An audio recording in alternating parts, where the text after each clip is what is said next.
All right, let me know if you can hear me in the chat. Test 1 2 3 4 5 6 7 8. Let me know if you guys can hear me. For today, we're gonna talk about some ideas we have for 2026.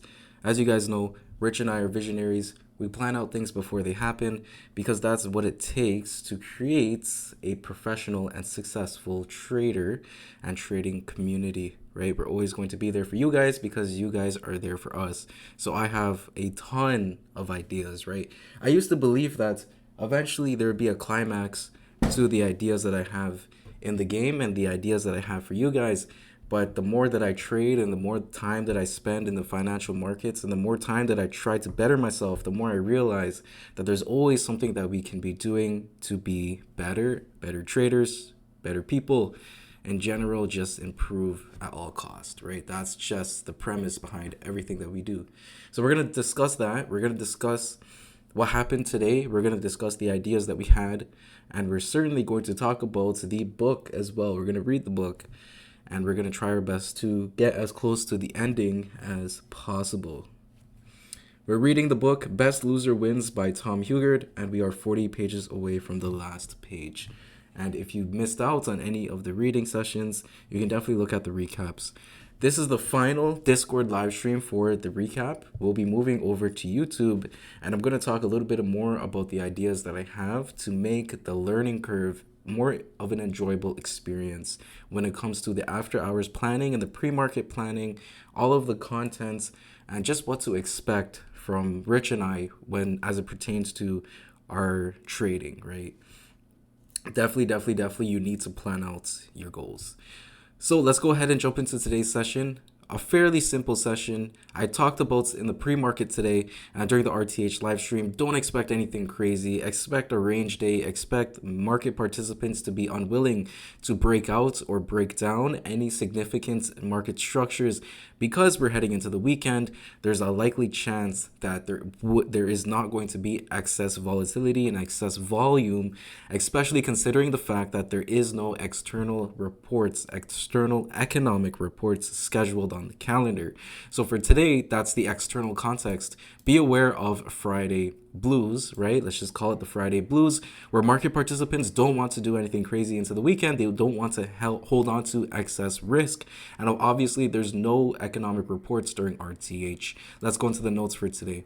Sellers still remain in control intraday, although buyers have concluded the theme of overnight weakness this week, and we spent all night shopping at the first resistance that must break out 66.70.25. Off of yesterday's major false breakdown of the first hour low, let's see if buyers can break out 66.70 to 67.01 or if the structure comes crumbling down. So we needed to see if buyers could sustain yesterday's false breakdown, and we needed to see a breakout of specific resistances to confirm that the market is now entering balance instead of liquidation, which has been the context for the past 3 days.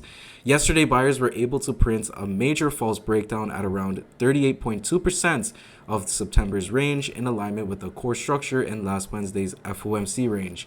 I talked about the entire FOMC range being significant, in which buyers were found in 66.30s via selling exhaustion. Today is tricky because we can get a deep liquidation or large squeeze or continued digestion in resistances, but because the structure is now defined, we just need a catalyst to make a decision.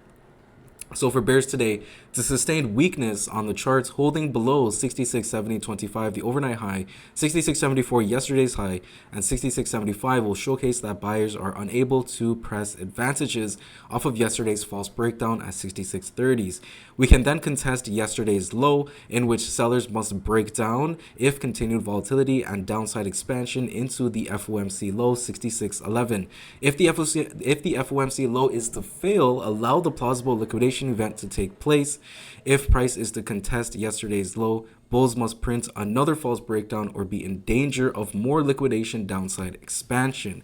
Holding above the overnight low 66.53 or printing a false breakdown here will be key to showcase strength for continued digestion or finally a breakout above 66.70, which has 3 rejections. If 66.70 is to break out, that can lead to a nice short squeeze into the next resistance, 67.01.75. So that's pretty much all for today's session.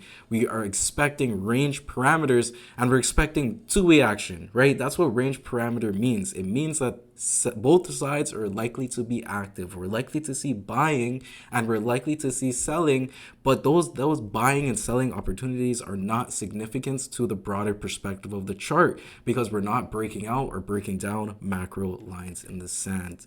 A trend day is obviously the opposite, where only one side controls for the intraday session. So we wanted to see buyers hold above 66.5375 if we were going to break out above 66.70. In the pre-market today at 8:30 a.m., that's exactly what happened. We held above the overnight low for the entire pre-market session. The data report came out and we broke out above 66.70. This breakout and backtest is a fairly decent opportunity right here if you longed 66.70.25 off of a fresh broken resistance. And remember, 66.70.25 is a macro time frame high quality low of interest as well from last Thursday's low right here that we always talk about in the homework report. So 66.70.25 long ended up contesting 67.01.75. 67.01.75 is the main resistance for today. We talked about this nonstop in the pre-market live stream. We talked about it in the after hours report. We said to ourselves that if 67.01.75 is to break out, then the intraday bearishness is going to take a big hit. If you quickly look to the left, I'm always going to show you guys why these levels matter so you guys can get an eye for it on your own. We have Tuesday's low right here. We have Monday's low right here. We have a significance breakdown on Wednesday, and sellers held this breakdown structure, resulting in a minus 80-point move. So obviously, just logically looking at the structures on the chart, Tuesday's low, Monday's low is absurdly significant.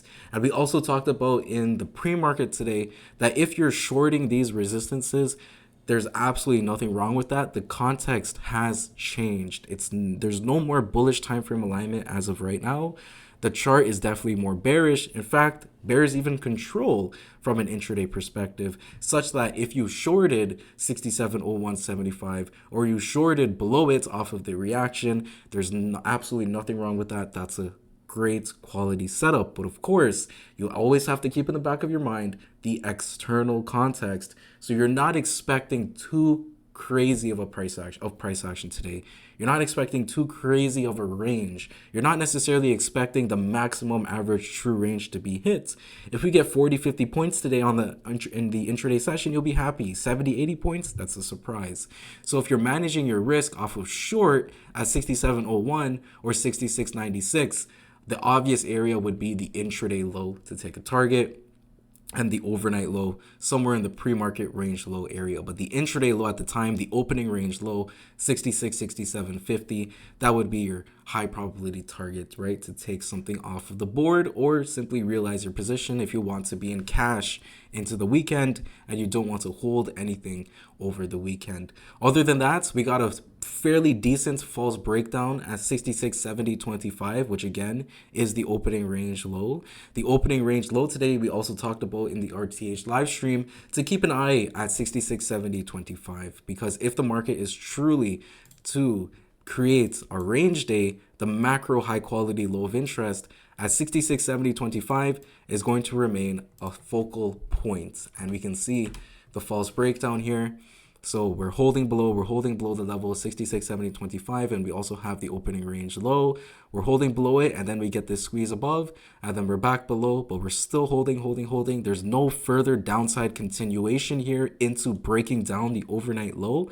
So that's giving you some context clues that sellers could be a little bit stuck at the opening range low, in which this recovery right here, you can take the long stop loss behind the 10:25 a.m. low, and that's a decent Fibonacci trap. That's a decent false breakdown setup.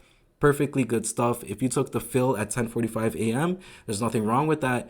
Versus if you took the fill at 11:55 a.m., you just have to be aware that because of the external context, if the market is going to chop you out, that's totally fine. We trade futures. The chop doesn't matter to us. If you're taking options, you're going to get a little bit of decay here. But long 66.70, false breakdown, stop loss behind the low, and this one played out fairly nicely, right? So those are the two setups for today. Fairly simple stuff. false breakdown of 66.70.25, false breakdown of the opening range low. The Fibonacci trap is presented here. Very simple stuff, right? You have an established low, you have consolidation below the low, you have a recovery above the low, you have a higher low, and that's your entry to take the fill back to the RTH high, which is around 67.03, and obviously 67.01 is still significant resistance until proven otherwise, right? If you shorted today, absolutely nothing wrong with that, but your location in which you're shorting is very important. If you're shorting resistance, then obviously you want to short the best resistance on the chart. We've been talking about 67.0175 non-stop. We even talked about it in the RTH live stream before it got filled. That one was great if you guys caught it. Other than that, classic range day, no macro levels besides 66.70 got contested this week. We're about 50 minutes before the close. So we'll see if anything crazy wants to take place. If you guys have any questions, comments, concerns, you can let me know. I'm going to quickly talk about the refinements that we're creating for the rest of the year and the refinements that we have for 2026. So first of all, for my own portfolio, you guys know what I do. I do high conviction, very high quality setups, right? Whether that means futures or that means stocks. So look at UNH and Tesla, for example, or look at the September 2nd MES, ES dip buy. Those are the bread and butter setups that I will trade for hopefully the rest of my life, right? Unless I retire very early. Who knows? You never know.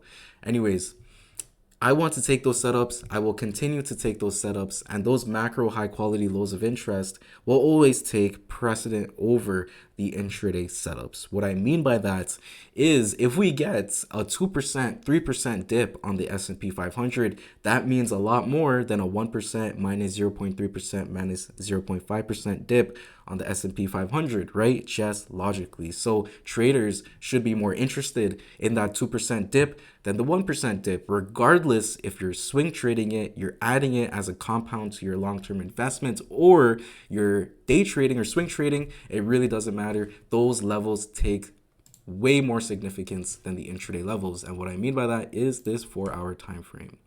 That's for me. However, that being said, there's always an edge on every single time frame, and there's always going to be an edge if you apply the number one premise that we trade by: who's trapped and who's in control. The market structures are going to dictate that by which structures are holding and which structures are failing. So what I'm going to be doing now is in the after hours report, I'm going to be doing an entire analysis, not only on the high quality lows of interest, but I'm doing a high quality analysis on the market structures for intraday, smaller time frames. So yesterday, notice here in my notes, this is what I talked about. Buyers must defend today's low of day, 66.24. The first hour low false breakdown, 66.31.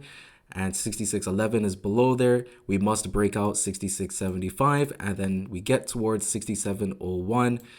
If we do break out, that can short squeeze. So we talked about everything yesterday, actually. Everything that I talked about in my pre-market notes was already pre-planned as early as yesterday, which is really awesome, right? The after hours recaps, the after hours homework report is very important to anybody that's serious about professional trading, right? All of this work, this process is what's going to make you a pro trader, right? It's not the strategy you're learning. It's not this, it's not that. It's the process to make sure your psychology is intact and your psychology is healthy and you can flow with price action in real time. For sellers, we talked about they must defend 66.75. They must defend 67.01, right? So you get the idea. However, I'm also going to be adding how to formulate a trade plan based on the notes, because I do know a lot of us struggle with understanding how to apply the market structure and the market context as it pertains to execution. Execution is 50% of the game, 50% planning, 50% execution, and the process is first and execution is second, right? So you need an edge. We need some sort of an edge. And if we want to take advantage of the intraday timeframes, I'm going to start applying the predetermined entry model to the intraday levels. So as you guys know, I only trade the macro levels. I'm applying the entry models to these macro levels only.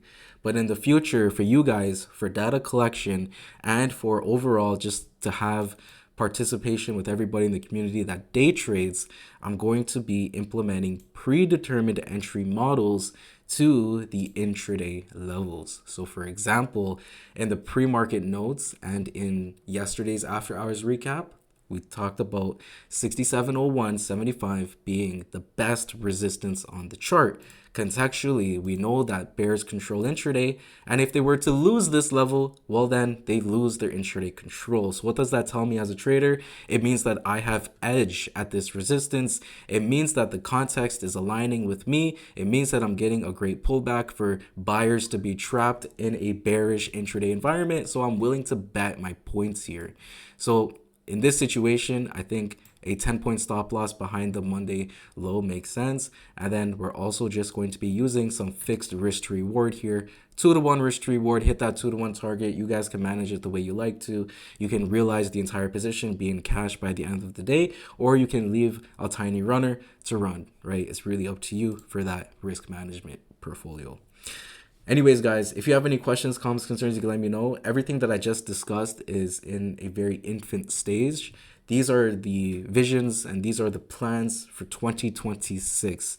I truly believe that not just in trading, every single year you should be leveling up, whatever that means to you, financially, health-wise, relationship-wise, goals and plans, they must be realized and we must be better one step at a time every single year. Doesn't matter if you're a trader, but especially if you're a trader, constant refinements is what's going to make you one day professional. I have fantastic mentors, and these mentors, they trade millions of dollars.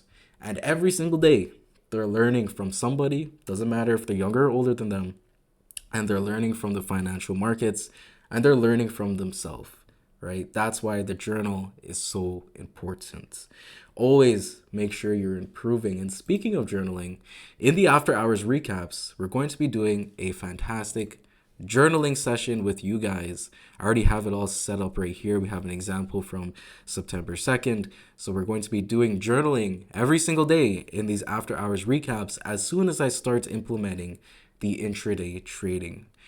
But that being said, the macro time frame levels, the macro swing trades, the hedge that I took at 67.50, the long that I took on September 2nd, that's my bread and butter system. So just so everybody's on the same page, so nobody's confused, my bread and butter will always be the 4-hour macro time frame, high quality lows of interest, and those insurances for my stocks like Tesla and UNH, things like that.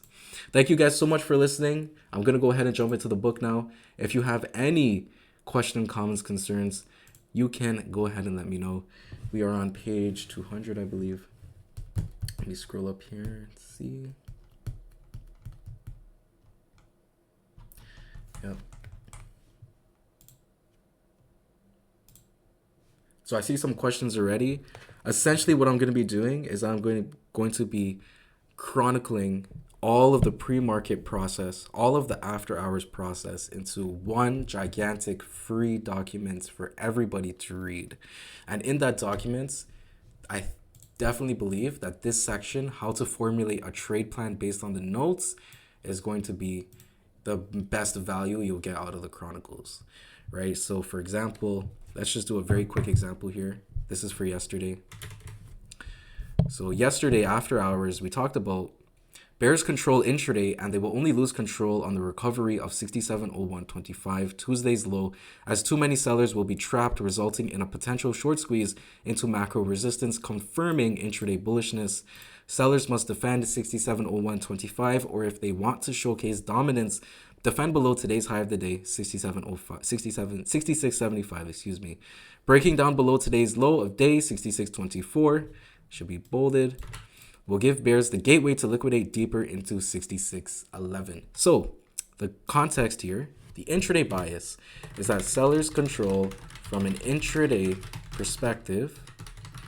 Sellers lose control if 67.0175 is to break out, resulting in confirmation of intraday bullish bullishness, right? And we also know that 6701.25 is a great spot to hunt for buying exhaustion, because we now know intraday is more bearish. So that's pretty much all the context that you need, right? You're aligning with the intraday structures. You're aligning with the intraday chart. You know that structurally, if 6701.25 is to break out, then sellers get blown out the water. So of course, sellers with existing positions there want to defend. And if they don't defend, they get crushed. So that's where you want to put in your money. Remember, every single trade that you take is a bet. There's no guarantee that the trade is going to work out.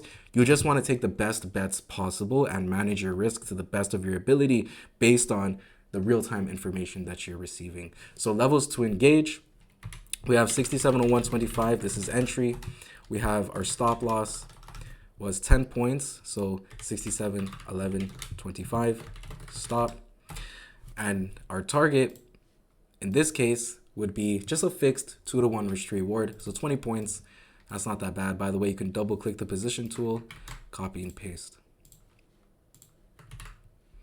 Right, so your max loss in this situation is -1R, and whatever that means to you. So this could be minus $200. If we go back to the position tool, I have $200 in this position tool right now, and it's telling me that I need 0.4 ES contracts, which is the equivalent of 4 MES contracts, such that if I get stopped out, I'm losing $200. But if I hit this target plus 20 points below my entry because I'm shorting, that's going to be plus 400. So plus 2R plus 400.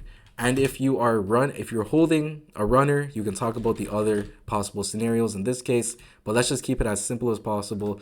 You have your -1R and your plus 2R. So this is literally as simple as trading needs to be, because I already did the work for you, right? I already did the analysis for you. Now it's just a matter of taking these levels, understanding the significance of how they relate to the market structures. Why? Because the market structures dictate who's trapped and who's in control. And from there, you take the bet. Regardless, win or lose, we're looking for plus 2R. Plus 2R is going to give you a great positive risk to reward, such that you only need to win 34% of the time to be profitable. So out of 100 trades, you need 35 winning trades to be good. Out of 10 trades, you need about 3 trades, right? So you'll be good to go with the 2-to-1 risk to reward. And if you have runners, you can get even more profit. Runners is up to you. Traders can exercise any of the 3 entry models. So the predetermined entry model, buy and sell on first test, the false breakdown / false breakout, enter it in with a market order, or the Fibonacci trap, higher low / lower high. So if you're an intraday trader now and you're somebody behind the screen and you want to utilize the false breakdown or the Fibonacci trap entry model, you go back to the notes, you go to the buyer section. So bulls must defend today's low of day, 66.24. That's one level. And we have 66.31, which is another level. 66.30s was a core inflection point stemming back to September 12th, and it got respected today off of sellers exhausting the range potential when there isn't any external context to push us outside the boundaries. Off of the failure of today's low, buyers must step on the gas and print a false breakdown off the FOMC low 66.11. There's another one. Obviously, the false breakdown of today's low is plausible as well.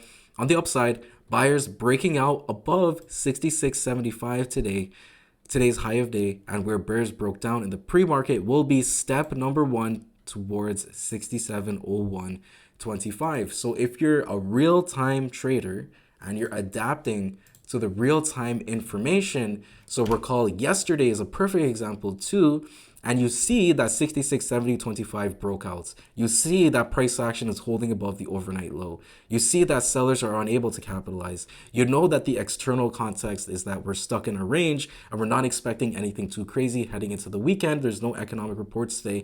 When you have all of that real-time information in your back pocket, then you can use the you can use the Fibonacci trap entry model.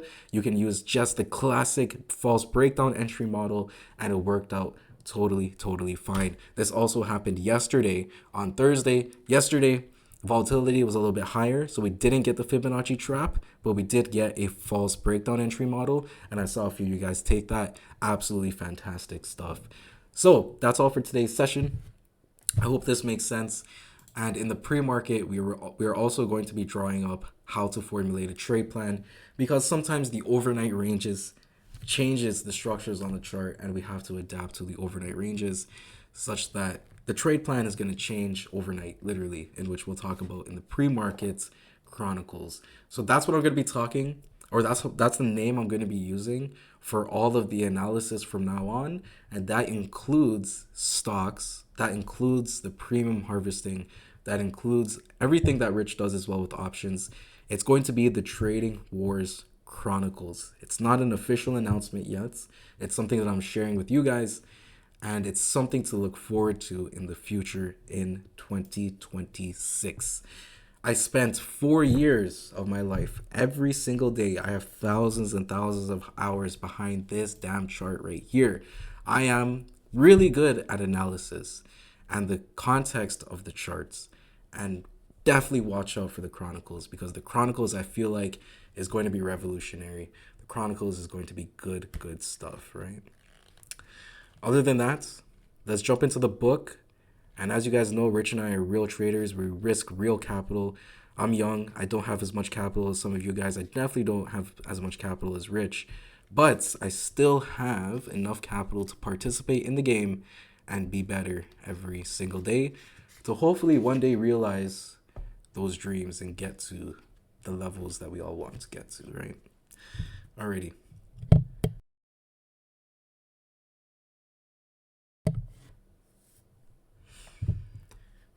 So we are on the last chapter now, I believe. Yes, we are on the last chapter. For futures, I'm pretty confident placing buy and sell, but need to learn interactive brokers to do premium selling. Yes, and honestly, the number one thing I'd recommend to you is talk to AI. AI is so scarily, insanely good. Talk to AI. Honestly, we're affiliated with interactive brokers, but it might just be better to talk to AI than to talk to the people working at interactive brokers. But you can give them a call too. Give interactive brokers a call. They'll walk you step by step. And obviously, Rich has a ton of videos on YouTube, and also the Sunday seminar he'll be discussing interactive brokers. But it's pretty much as simple as opening the options chain. You can also simulate your trades on interactive brokers. I think it's called the options wizard, something like that. You can open the options chain and you look for your strike, you look for your expiration date, and you click buy, you click sell. And sometimes it will be a little bit laggy. It depends on the amount of volume in which the strike you're trading at, or yeah, the strike you're trading with. But the options chain will be your best friend for sure. Yeah, they have demos. Yeah, definitely. Alrighty, so page 200, we are on the final chapter of our book. As I always say before we read, these books are very good, but they don't mean anything if you can't apply them, and they don't mean anything if you don't have some experience. If you don't have your feet wet, these books are really just gibberish. So I highly recommend to start trading first, then read these books and apply the knowledge, of course, or else why would we be reading? Anyways, best loser wins. The time has come to get more specific. We can skirt around the issue forever, or we can decide to get our hands dirty and get down to the business of creating a finely tuned trading mind. What you will become in life is dependent on the decisions you make and how you react to decisions made on your behalf. At Stanford University, Steve Jobs, standing at the podium in front of the class of 2005, gave the new graduates their commencement speech, advice on how to live life. It went something like this. Remembering that you're going to die is the best way I know to avoid the trap of thinking you have something to lose. You are already naked. There is no reason not to follow your heart. Few can, wow, that's really impactful. Few can walk the walk when money is on the line. The main contributor to not having the life you want is fear. Most play this game called life safely within the boundaries they set while growing up, boundaries built by avoiding pain and anxiety. I am often asked if I know the secret to becoming a good trader. I think many novices believe that I know some really good trading setups. They're not entirely wrong. Yes, I know some great setups, but they still only work at best about 70% of the time. I am still wrong 30 times out of 100. I am not where I am in the trading world because of my IQ. I'll tell you that immediately. I am here because of my relationship with pain. Our brains hate the idea of losing something that is valuable to us. The brain will abandon all rational thoughts and make some really poor decisions trying to avoid losing something that has value. I am a profitable trader. Is that because I possess superior charting abilities? No, of course not. There are many brilliant chartists who can't trade. Is it because I have a superior system? No, there are many great systems, but most will still only have a 60% strike rate. Is it because I have friends in high places that feed me insider information? No. Did you not read my book? I am socially reclusive, and I certainly do not have friends in high places. I have no secrets. I have no special abilities, with the possible exception of one. Do you know? Do you want to know why I am so good at trading? I am exceptionally good at losing. When speculating in financial markets, the best loser wins. Don't underestimate these 4 words.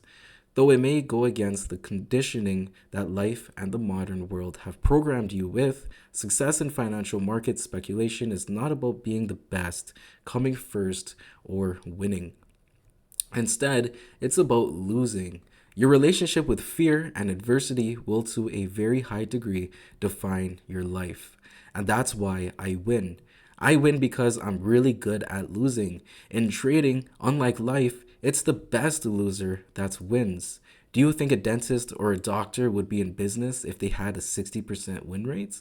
Of course not. But a trader can thrive and prosper on that kind of success rates as long as they are prepared for it. Most are not. That's great. Many are called. Trading attracts many people who shouldn't be traders. They are led to believe that trading is easy. Maybe a broker is tempting them.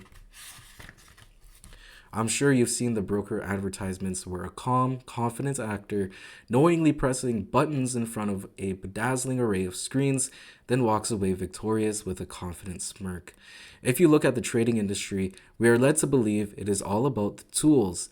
Hang on, do you think I can play tennis like Roger Federer just because I have a Wilson Pro tennis rackets? It's an illusion. How do I know? Because for years, I was an insider working at one of the largest financial market brokers in London. Why do so many people lose? Statistically speaking, it should be impossible for so many people to lose. If the market is random, and most of the time market movement is indeed random, why do 90% of clients consistently lose a 50-50 bets? The answer is as simple as it is complex. It isn't the market beating them, they are beating themselves. I wasn't always a successful trader either. To become successful, I had to break down the barrier that separates the many from the few. In a business where there is no instruction manual and where the lesson comes after the test. It didn't take me long as a broker to notice our clients' trading behavior. As a group, traders are predictable, or more accurately, their outcome is predictable because everyone is doing the same thing. I watched thousands of traders execute millions of trades. Their behavior became predictable, almost as if they were connected together in one hive mind. Week after week, month after month, year in, year out, when they were making a loss, they hoped the market would give them back their losses. Yet they were making a profit. Yet when they were making a profit, they feared the markets would take it away. They were fearful when they should have been hopeful. They were hopeful when in fact they should have been fearful. These human experiences helped make me the trader I am today. Watching them struggle, I realized they were searching in the wrong places. The answer they were so desperate to find is not found in the external. It's not found in the software or in any of the tools. Instead, I realized the answer is to be found in the self. Tuning my mind. Take this notification. notification off. Second. In the silence of the early morning, I'm in my office preparing for the day's trading. It is a minimalistic office. Depending on where I am, there are either 2 or 4 screens. That is it. There are no special monitors or water-cooled PCs. My secret ingredient is a couple of files on my hard drive. There is my PowerPoint presentation on one screen. There is a Microsoft Word document on another. The PowerPoint file is my cue. At game time, before I begin to trade, it's time to become someone else. In the movie Gladiator, why does Maximus Decimus Meridius rub dirt on his hands before combat? It's a ritual. He must immunize himself before battle to feel nothing, to become an instrument of death, indestructible, so that he can survive another day. Rubbing dirt on his hands is his ritual of leaving his old self behind. Every day from 5 a.m. until 9 p.m., even late into the night, I am battling myself. Trading is a battle of the self. The PowerPoint file contains old trades, mistakes, triumphs, inspirations, and warnings visually arranged to prepare me for the day ahead. I need to become something else. Otherwise, I will not make money. This is why trading looks simple when looked at from the outside. But it's not easy because trading successfully goes counter to virtually every piece of DNA stored in your body. In the 1960s, neuroscientist Paul MacLean proposed the human brain has evolved with 3 areas of function: the reptile brain, the limbic brain, and the necrotics. So, who's really in charge when you're trading? It's your reptile brain, your base self, that's really in charge. When you are startled and you react, perhaps you detect a wobble in your stomach, a vibration in your lower back. That's the reptile mind preparing you for survival, triggering a fight or flight response. Very interesting if you guys have ever experienced that. I for sure have experienced that. Will you run or will you fight? Your subconscious reptile mind has only one function, and that is to protect you. It does this whether you want it to or not. And this is the problem. Because to be successful as a trader, you need to be very good at losing. This means constant conflict with your built-in subconscious protection system. A system that protected you from death as a caveman guarantees you'll not survive as a trader unless you can learn to overcome it. And overcoming it begins with accepting pain. One exercise I use in the morning is closing my eyes and playing out a scenario. I imagine I lose a large amount of money. I will often use an amount that has some significance to me, such as the cost of my last car, or the cost of my son's college tuition, or the size of a memorable loss. Say for the sake of the argument that I have opted to meditate on losing $78,000. I will see myself losing the amount. I will let it sit there in my consciousness. I will let it take hold. I will imagine what I will not be able to buy because of the loss. I will make it as emotionally vivid as I can. Now we will turn the table. I will now imagine that I am winning the same amount. I will imagine that I am winning the 78,000. What will happen is that my emotional response will not allow me to feel a reciprocal sense of joy to the misery I felt earlier. Neurobiology has shown we experience a financial loss 250% more intensely than an equivalent financial gain. After going through this exercise of feeling pain and then not feeling pleasure, I then swap back to feeling the loss again. The purpose of the exercise is to align my feelings of gain and loss. In truth, I don't really want to feel anything. I have found that if I get overly happy about a win, I tend to get overly sad about a loss. I don't want that. I am not a dentist who has a win rate of 99.99%. I am a bloody trader who has to live with being wrong 50% of the time. It is exhausting to feel joy and pain many times a day. I prefer not to feel anything at all, rather than going through that emotional roller coaster. I win, move on. I lose, move on. By adopting this attitude And by warming up my subconscious mind, I am able to flow in and out of winning and losing trades, day in and day out, without it affecting my strategy. Pain is inevitably to some degree in life. Pain is inevitable to some degree in life. Someone's let you down, you feel pain. Someone hurts you emotionally or physically, you feel pain. In life, outside of trading, one way to deal with the pain is to talk to someone. As the saying goes, a problem shared is a problem halved. Why a painful experience feels less potent after we have shared it with a friend, I don't know. Maybe the act of verbalizing the disappointment puts the problem into a healthier perspective. Either way, you feel better and the pain subsidies. But when I'm trading, while the majority look to run away and rid themselves of pain, I do the opposite. I run towards it. I embrace it. I don't want to share my pain. I want to hold on to it. I need it.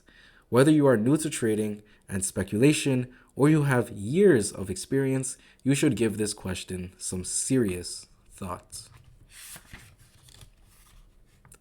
If you want to be a success in a field where 90% or more fail, how do you think you should approach this task? Trading looks easy on the outside, but in reality, it's much more challenging than people expect because we are hardwired to do the opposite of what we should be doing. This is why 90 out of every 100 people end up losing. The road to consistency, success, and enlightenment in trading begins in the last place you'd ever think to look: inside yourself. The key. So here it is. What follows is the key that will unlock the door to your success. The key to breaking down the barrier between the life you want and the life you are leading now. If you want to succeed in an endeavor where 90% are failing, you have two choices. You can study the large 90% losing groups and do the opposite of what they do, or you can replicate what the 10% do. If you are not as successful as you want to be, sooner or later, you need to change your behavior. It doesn't matter if you've been trading unsuccessfully for 3 months or 30 years, you are much closer to success than you realize. The 90% fail because they interpret the pain messages received automatically from our reptile brain without any modification. You need to learn to recode your brain's messages when pain comes knocking. Instead of reacting and running away, a small group of consistent traders, the 10%, hold fast and run towards the danger, not away from it. The 10% succeed because they have learned to flip the switch. Flip the switch.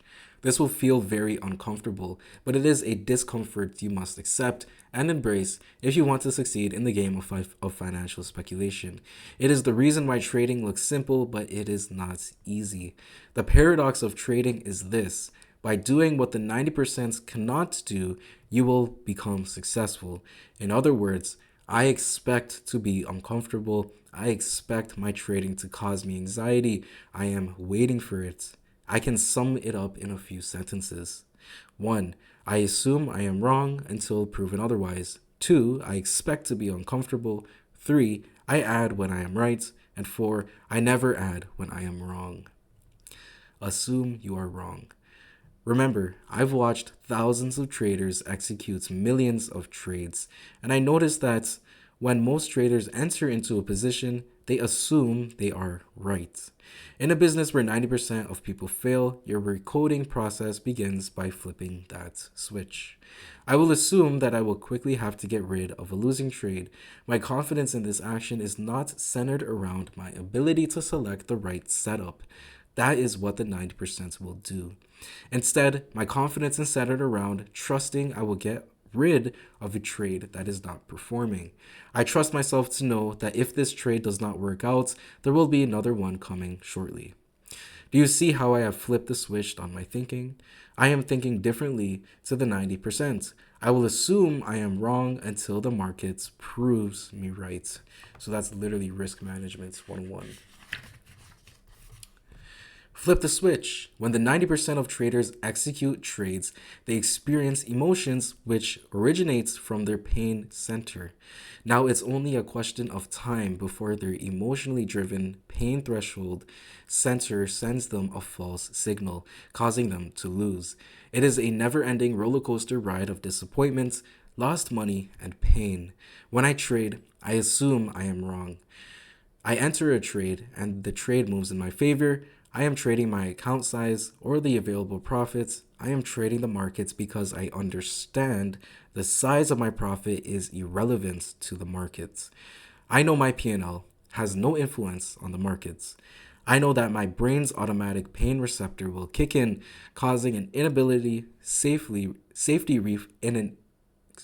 causing an inbuilt safety reflex to register pain. I am subject to the same built-in automatic pain receptor as everyone else, but the difference lies in how I handle the pain.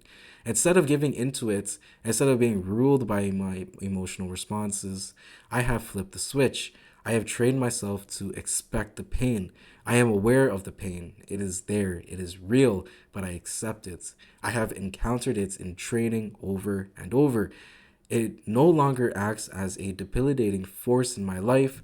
I have trained the fear out of my decision making.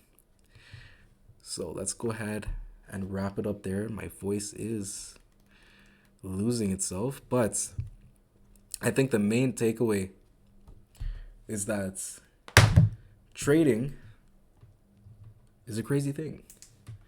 Trading is a crazy, crazy thing. So we're on page 209.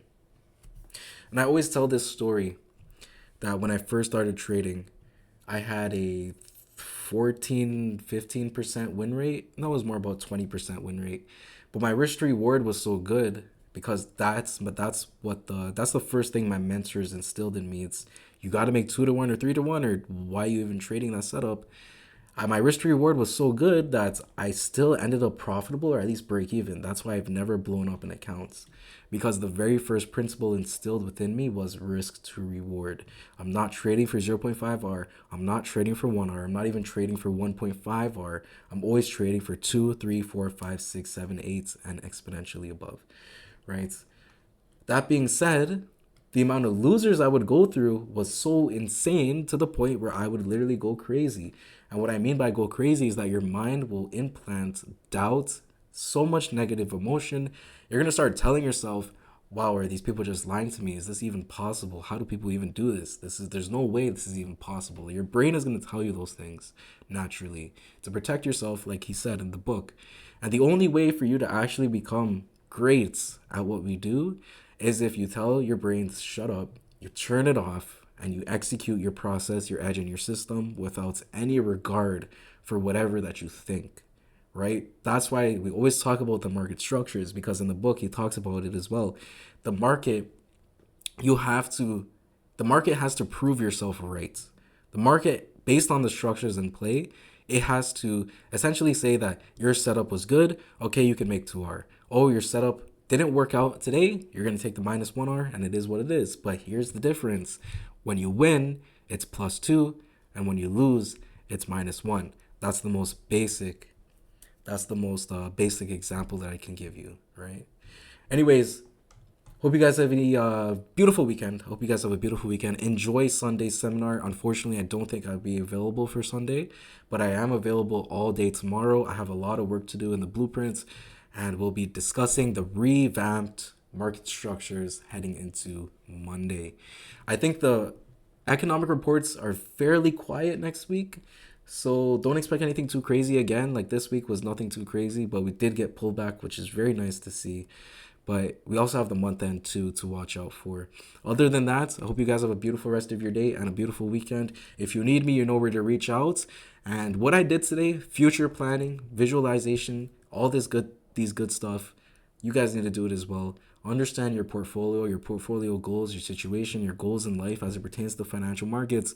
Because I truly believe that if you don't have goals and you don't have a vision for where you want to be, then when you get to the future, 2, 3, 4, 5 years down the line, don't expect yourself to not have regrets, because it's usually the people that don't plan that have regrets. So we don't want regrets. We want to be happy. Therefore, let's do the work and let's put in the work and let's make some cash. Thank you so much for tuning in. I'm so grateful for you guys, and I will see you next time. The recording will be out shortly.